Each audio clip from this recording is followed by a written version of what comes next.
Bonjour à tous, donc on poursuit la vidéo sur Star Wars, donc sur la postologie. J'enchaîne directement sur la vidéo suivante. Donc on va parler aujourd'hui des chevaliers de Rennes.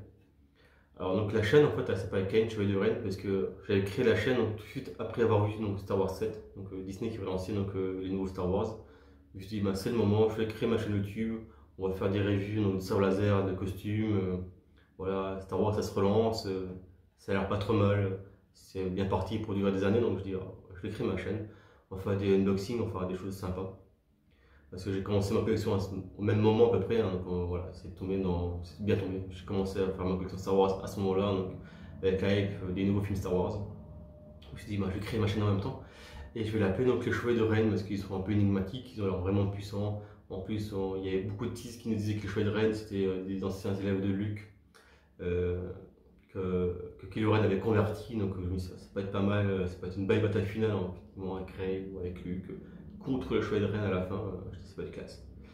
Ouais, on a eu Star Wars 7 qui passait, qui était correct mais vraiment sans plus. Donc j'ai déjà dit la bataille finale qui était vraiment limite pour moi. Je trouvais ça. Voilà, j'étais vraiment pas fan de la bataille finale avec les X-Wing contre le réacteur. Je me suis dit, ouais, c'est quoi ça? Vu les moyens Disney, ils auraient pu vraiment faire mieux comme bataille finale. Mais bon, bref.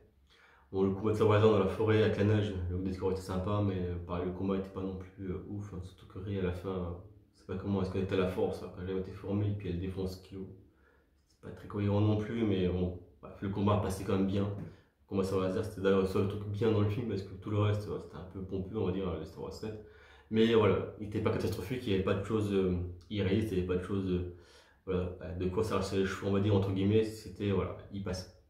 C'était début, on dit c'est le 7. C'est comme si on regardait Star Wars 4 ou Menace Fantôme, qui sont pas non plus exceptionnels les deux premiers films. Mais voilà, ça introduit l'univers et on se dit, bon, la suite ça va avoir moins de bien, je pense, il y a moins de faire quelque chose. Et là, du coup, on arrive sur Star Wars 8. Et là, je me dis, punaise, ok, chouette de Rennes dans Star Wars 8, ils en parlent peut-être 2 minutes. Bon, j'espère qu'ils vont vraiment être bien dans le 9, qu'il y a vraiment quelque chose de vraiment intéressant dans le 9. Je me dis, bon, c'est pas grave, on va attendre. Entre temps, il y a eu Rogue One qui était un très bon film, en plus, qui a eu un beau final. Rogue One, ça, c'est un film avec un final intéressant, vraiment des combats de spatial qui sont vraiment bien. Des combats spatiaux, excusez-moi. Combats au sol qui sont très très bien aussi, voilà, contre les troopers, ouais, il y a un peu en plus un mix de troopers, et du Death Trooper, de Short Trooper, du Storm, donc, ouais, c'est vraiment cool. On a vraiment voilà, le final de Rogue One, même s'il est un peu, pareil, un peu pompeux au début, ça met du temps à se mettre en place, c'est un peu laborieux. Mais le final de Rogue One, ça c'est un vrai Star Wars. On a des vraies batailles spatiales qui sont bien chorégraphiées, qui sont bien écrites, qui sont bien faites. Et on a vraiment un beau combat au sol. Donc là, franchement, pour moi, le final de Rogue One, c'est le meilleur final des 4 derniers films qu'on a eu. Voire 5 si on prend Solo avec. Même Star Wars 9, avec ses effets spéciaux qui étaient vraiment très beaux. Le combat final, que ce soit contre Sidious ou la bataille spatiale, était vraiment pas terrible. Pour moi, Rogue One, c'est lui qui a le meilleur final, surtout en plus avec Vador qui arrive à la fin, qui défonce les rebelles dans le vaisseau. Voilà, ça c'était un beau final. Donc pour moi, Rogue One, c'est lui qui a le meilleur final des 5 derniers films qui sont sortis derrière. Donc moi, je me suis dit, bon, Rogue One est sorti, c'est un bon film, en plus c'est un spin-off, il y avait moins de moyens. Je me suis dit, 9, c'est bon, ils vont mettre le paquet, il y a un super final, on aura le Chevalier de Reign et tout, ça va être cool. Chevalier de Reign, donc teasé dès le début, je dis, ah, c'est cool, on les voit, ils ont un beau style, ils ont un beau look. Je dis, c'est bon, on va avoir quelque chose d'intéressant. Et au final, ben, rien du tout. Ils sont... On n'a aucune origine sur eux, on ne sait pas qui ils sont. Si on veut savoir qui ils sont, il faut prendre les BD, il faut lire les BD, qui expliquent d'où viennent les Chevaliers de Rennes. Ils parlent même plus des élèves de Luke. En fait, les élèves de Luke ont survécu à la destruction du temple. Ils ont été tués par Kylo Ren plus tard, parce qu'ils l'ont poursuivi. Donc en fait, ça n'a rien à voir avec les élèves de Luke. Donc c'est vraiment une caste à part qui est dirigée par le chef des Chevaliers de Rennes. Et du coup, Kylo le tue. Et il devient le chef des Chevaliers de Rennes. Ils n'ont même pas de l'affinité, peut-être un petit peu avec la force, mais sans plus. Et voilà. Voilà, franchement, déception des Chevaliers de Rennes. Donc je suis vraiment dégoûté, ils n'en servaient à rien. En plus, Kylo Ren, il les claque facilement à la fin. Il n'y a même pas un beau combat. Encore, ils ont fait un combat stylé comme dans le 8. Parce qu'à la base, Ryan Johnson, il voulait mettre les Chevaliers de Rennes à la place des gardes de Snoke. Mais les Chevaliers de Rennes obéissent à Kylo Ren, donc ça n'aurait pas été cohérent en fait qu'il garde Snoke, qu'il le protège lui, parce que normalement à la base il devait protéger en fait Kylo Ren. Donc je vois il y a encore une incohérence entre les films. Parce qu'à la fin du 9, il protège Sidious. sont même pas censés le connaître. Alors pourquoi ils sont là? Comment ils ont fait pour arriver sur la planète? Ils sont pas loin de leur site, ils sont devant la grotte de Sidious, ils le protègent. Kylo il arrive, ils se battent. Pas un mot, pas un échange. C'est la première fois qu'on voit Kylo Ren avec les cheveux de Ren, ils se fritent entre eux. Tu te dis mais pourquoi? C'est votre chef, pourquoi ils les rejoignent pas? J'en sais rien. Ils trahissent Kylo Ren pour rejoindre Sidious. Okay. Et tout le film, ils font que suivre Ren. Il n'y a jamais un combat, ils la suivent, ils la suivent, ils la suivent. À la fin, ils sont devant le tombe de Sidious et protègent Sidious. Je sais pas pourquoi. Donc pour moi, c'est vraiment le groupe on doit voir. Si quelqu'un dans les commentaires a compris en fait pourquoi et à quel moment ils ont rejoint Sidious, bah, j'aimerais bien avoir l'explication parce que encore maintenant je la cherche, je l'ai pas compris, je l'ai pas vu dans les livres non plus, j'ai pas vu l'explication nulle part. J'ai juste vu des brides de BD en fait qui expliquent l'origine et comment Kylo Ren est devenu leur chef. Mais voilà. Donc pour moi c'est vraiment la grosse déception, on en parle depuis le Star Wars 7, que c'est une guilde assez puissante. Dans le 8, Snoke le dit encore, toi, le fameux chevalier de Ren, donc c'est-à-dire qu'il est censé quand même avoir des gardes qui sont assez puissants, mais là, vu comment il les dégamme tout un par un, ils sont même moins forts que des gardes rouges qu'on a vu dans Star Wars 8, donc quel intérêt. J'aurais préféré qu'ils soient encore dans Star Wars 8 et qu'il y ait un très beau combat avec Kylo Ren contre les chevaliers de Ren, qui ont été remplacés par les gardes royaux, que là, parce que là, ils sont dégommés, mais voilà, ils servent à rien.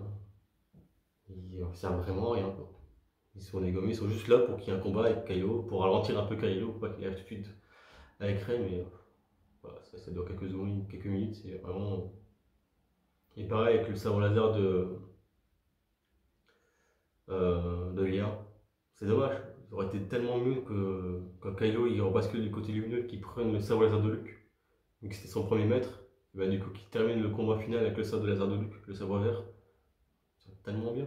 Et que justement, Rey récupère le X-Wing, moi je m'attendais que le sabre de Luke soit dans le X-Wing, et que du coup, bah, soit Rey, soit Kylo Ren, il le récupère à la fin pour combattre Sidious. Non, je sais même pas s'ils y ont pensé. Donc voilà, c'est bizarre. Luke a pensé à conserver le sabre laser de Léa, mais il n'a pas conservé son sabre laser nulle part, donc il l'a oublié, je sais pas. Il est ni dans sa grotte, ni dans sa tente, ni sur son vaisseau. Son sabre laser vert, il a disparu. Je sais pas où il est. On n'en parle plus, c'est dommage. Ça aurait été tellement bien de faire la symbolique avec Kylo qui revient du côté lumineux et qui prend le sabre de son ancien maître pour combattre Sidious. Ça aurait été mieux que de prendre le sabre laser de Leia, qui à la base n'est pas censé être une Jedi. Mais bon, ils ont voulu faire ça dans le 9. Je suis ok, bon, pourquoi pas. Parce que Léa a une vision comme quoi bah, celui qui utiliserait son sabre laser, bah, c'est lui qui permettrait de battre Sidious. Et encore, on a un sac qui est introduit dans le 9. Léa a une vision, elle dit qu'elle veut se consacrer donc à la politique et à la République. Et du coup, elle veut plus combattre parce que celui qui utilisera son sabre laser sera celui qui effectivement sauvera un peu, entre guillemets, tout le monde. Lui qui est au courant de ça, et dans lui, il se casse sur sa planète et il veut plus former personne. Si à un moment donné, Léa te dit que son sabre laser va se servir effectivement au combat final contre Sidious, et qu'à un moment donné, tu as un Rey qui intervient, qui a la force en elle, tu dis pas que c'est peut-être elle qu'il faut former parce qu'effectivement, peut-être elle qui va peut-être battre Sidious. Pareil, pas cohérent du tout avec le 8, mais bon, tant pis. Après, dans le 9, du coup, il faut revenir Luke dans le côté, on va dire, lumineux. Il dit à Rey de faire attention au sabre laser, ça se respecte et tout par rapport au 8. Donc voilà, donc le 8 est vraiment à part dans la trilogie, et le 7 et le 9 n'en tiennent pas compte. Et le 9 ne tient même pas compte de ce qui est dans le 7. Voilà, donc c'est pour ça qu'il y a un gros souci entre les trois films, c'est dommage. S'il y a plein d'éléments qui sont dans le 9 qui sont bien, hein, Sidious, bah, voilà, Sidious c'est un personnage charismatique. Moi j'ai bien aimé le revoir dans le 9, hein, c'est un site qui est très puissant, mais il aurait été amené dans le 8, il aurait été amené dans le 7, ça aurait été tellement mieux. Le Chevalier de Ren, on aurait vu dans le 8, on aurait envoyé dans le 7, ça aurait été tellement mieux aussi que les. Ils ne savaient pas quoi faire en fait, ils ne savaient pas quoi en faire. Dans le 8, Johnson ne savait pas quoi en faire, donc du coup c'était une idée d'Abrams, lui il ne savait pas quoi faire avec ça. Il a dit, bon, j'en parle pas, comme ça. Ils se dérangeaient dans le 9. Dans le 9, vu qu'ils n'ont pas parlé dans le 8, et que dans le 7 ils sont juste teasés, mais qu'il n'a pas pu développer dans le 8, il se dit, punaise, il faut que je fasse un film, il faut durer au moins de 3 heures, mais du coup je ne peux pas les caser, je ne sais pas quoi en faire. Ben, je vais juste faire apparaître 3 fois, comme ça les gens sont contents, voilà, on ne les a pas oubliés, et puis je vais les faire mourir à la fin, et puis voilà. C'est tellement dommage. À la limite, je préfère que le film dure 20 minutes de plus et qu'on ait une séquence avec les chevaliers des reines plus intéressante pour expliquer un peu d'où ils viennent que de les balancer et juste les faire tuer pour clore le chapitre. Ça, on en a parlé, ils sont morts et puis voilà. C'est un peu dommage. C'est un peu dommage. Donc voilà, donc moi j'ai donc créé ma chaîne par rapport à ça, parce que je m'attendais vraiment à quelque chose de vraiment bien par rapport au Chevalier de Rennes, donc je suis un peu dégoûté. Je suis vraiment déçu par rapport à ça, mais bon, c'est pas grave. Le nom est quand même bien, moi, je trouve que Chevalier de Rennes c'est quand même sympa, ça sonnait bien, je dis ça pouvait apporter un élément intéressant dans Star Wars. Mais bon, malheureusement, c'était mal développé. Tant pis, hein. La chaîne restera telle quelle, je vais pas la renommer, hein. Voilà, on est sur la chaîne Ken Chevalier Reign, je garde ce nom-là quand même. Mais au moins, vous savez pourquoi j'ai mis ce nom-là, c'était par rapport donc, au Chevalier de Reign de Star Wars 7. Et je pensais vraiment qu'il y aurait quelque chose d'intéressant avec eux, mais finalement, non, bah, c'est pas grave. On reste comme ça, et puis moi je vous dis à bientôt. Donc on poursuivra les vidéos, hein. Donc toujours pareil, hein. Si vous êtes intéressé, bah, n'hésitez pas dans les commentaires, les amis, à dire ce que vous avez pensé de ça. Et puis à mettre le pouce bleu, hein, pour référencer la vidéo. Et puis on se retrouve.